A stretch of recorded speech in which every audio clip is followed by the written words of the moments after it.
Fshati i Gjerm që ka afro 120 shtëpi me mbi 1000 banor, shira që ranë të hënën nuk i shkaktuan dëme, por ngacmuan plagën e vjetër, atë të rëshqitjes së tokës. Fshati si fshat kanë rrezik prej rëshqitjes dheut komplet. Mirë po, kjo në knej xhamin që i thomi ne malla e përtejmi,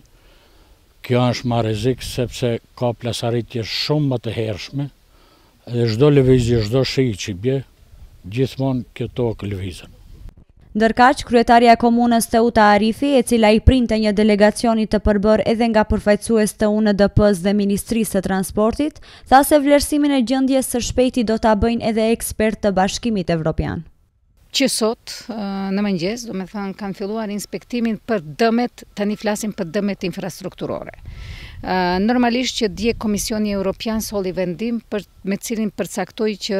10 ekspert do vinë dhe do qëndrojnë në Tetov për 10 ditë për të bërë edhe një vlerësim profesional, prandaj është shumë e rëndësishme që deri ka mesi javës të ardhshme ne të jemi gati me vlerësimin edhe me paravlerësimin e dëmeve në infrastrukturë, që nënkupton dëmet nga rëshqitje, tokës, urat, rrugët, kanalizimet, të gjitha gjërat të cilat e kanë pësuar, do me thënë, gjatë kësaj periudhe kohore.